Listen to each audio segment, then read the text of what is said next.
ایک سوال یہ بھی ہے کہ قربانی کے جانور کتنے سال کا ہونا چاہیے؟ تو دیکھیے عام طور پر ہم ہندوستان میں جس جانور کی اکثر قربانی ہوتی ہے وہ کیا ہے؟ بکرا ہے یا بکری ہے، ٹھیک ہے نا؟ تو بکرا ہو یا بکری یہ کم سے کم 1 سال کے ہونا شرط ہے۔ کتنے سال کے؟ 1 سال کے ہونا شرط ہے۔ 1 سال سے اگر کم ہوئے تو پھر ایسے بکرا یا بکری کی قربانی جائز نہیں ہے۔ اچھا، اس کا اندازہ کیسے لگائیں گے ہم کہ 1 سال کے ہیں؟ تو اس کی ایک نشانی اور بیان، ایک سمبل بیان کیا گیا ہے کہ بکرا اور بکری کے نیچے کی طرف 2 دانت ہوتے ہیں۔ پہلے وہ چھوٹے ہوتے ہیں، وہ ٹوٹ جایا کرتے ہیں، پھر بعد میں 2 بڑے دانت آتے ہیں۔ وہ دانت اور دانتوں سے بہت زیادہ الگ تھلگ ہوتے ہیں۔ تو جو 2 دانت آتے ہیں، وہ 2 دانت جب پورے ہو جائیں تو پھر وہ دانت جو پورے ہوتے ہیں وہ 1 سال پورے ہونے پر ہوتے ہیں۔ کیا ہوتے ہیں؟ 1 سال جب پورے ہو جاتے ہیں تب وہ دانت مکمل ہو جاتے ہیں۔ تو ان دانتوں کو دیکھ کر بھی ہم بکری کی عمر کا اندازہ لگا سکتے ہیں کہ ہاں یہ 1 سال کا ہوا ہے یا نہیں ہوا ہے۔ اسی طرح ہم منڈی میں بکرا لینے گئے اور سامنے والا کہہ رہا ہے کہ جناب یہ 1 سال کا ہو گیا، اور ہمیں لگ رہا ہے کہ نہیں 1 سال کا نہیں، یہ دھوکہ دے رہا ہے ہمیں، تو پھر ایسا بکرا ہمیں نہیں لینا چاہیے۔ ہاں، پڑوس میں کوئی بکرا پال رہا تھا، ہم دیکھ رہے ہیں، صبح و شام اس بکرے کو دیکھتے ہیں، چارہ پانی دے رہا ہے، سامنے والا پال رہا ہے، اور پوری سال ہم نے دیکھ لیا اس کو۔ اب چونکہ وہ ہماری آنکھوں کے سامنے ہے، اب اگر اس کے دانت نہیں بھی آئے تو بھی ایسی صورت میں کیا ہوگا؟ اس کی قربانی جائز ہے۔ یہاں پر اب دانت میٹر نہیں کرے گا، یہاں پر عمر میٹر کرے گی، ٹھیک ہے نا؟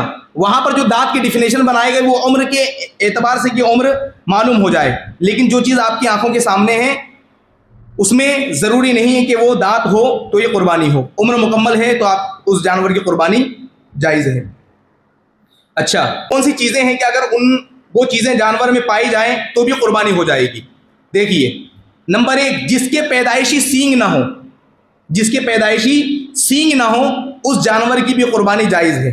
خصی جانور جس کے خصیے کاٹ لیے گئے ہوں، ٹھیک ہے نا؟ بکرے 2 طرح کے ہوتے ہیں، ایک وہ بکرا جس میں بدبو آتی ہے اور ایک وہ بکرا جس میں بدبو نہیں آتی۔ وہ بکرا جس میں بدبو آتی، جب اس کے خصیے کاٹ لیے جاتے ہیں تو وہ بدبو دور ہو جاتی ہے۔ تو اب ایسے جانور کی قربانی جائز ہے یا جائز نہیں ہے؟ تو فرماتے ہیں کہ ایسے جانور کی قربانی جائز ہی نہیں بلکہ بہتر ہے کہ ایسے جانور کی قربانی کی جائے۔ کس کی؟ جس کے خصیے کاٹ لیے گئے ہوں، یعنی کہ خصی جو بکرا ہے اس کی قربانی شریعت اسلامیہ میں بہتر ہے، افضل مانی گئی ہے، ٹھیک ہے نا؟ اتنا بوڑھا کہ بچہ جننے کے قابل نہ رہا، یا داغا ہوا جانور، یا جس کے دودھ نہ اترتا ہو، ان سب کی قربانی جائز ہے۔ بھینگے جانور جس کو کم دکھتا ہو، کم دکھنا اور ہے، کانا ہونا اور ہے، کم دکھنا اور ہے اور کانا ہونا اور ہے۔ کم دکھ رہا ہے، بھیگا جانور ہے وہ، تو اس کی قربانی جائز ہے۔ جس کے پیدائشی کان چھوٹے ہوں، کان کیا ہو؟ چھوٹے ہوں، تو بھی اس کی قربانی جائز ہے، ٹھیک ہے نا؟ بہرے جانور کی بھی قربانی کیا ہے؟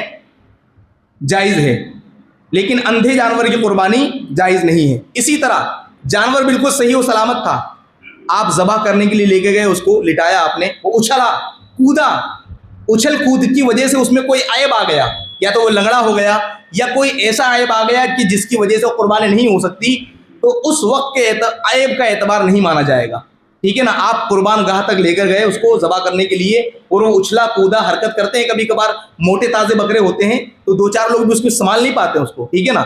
کئی بار تو ایسا ہوتا ہے کہ ذبح ہونے کے یعنی کہ گردن پر چھری چلنے کے بعد بھی بکرا اٹھ کے کھڑا ہو جاتا ہے، کچھ ماشاءاللہ ایسے ہٹے گٹے ہوتے تندرست جانور۔ تو اگر ایسا ہوا اور پیر میں چوٹ آ گئی، لنگڑا گیا، تو اس عیب کا اعتبار نہیں مانا جائے گا۔ کس جگہ پر؟ جس جگہ پر اس کو قربان کیا جا رہا ہے۔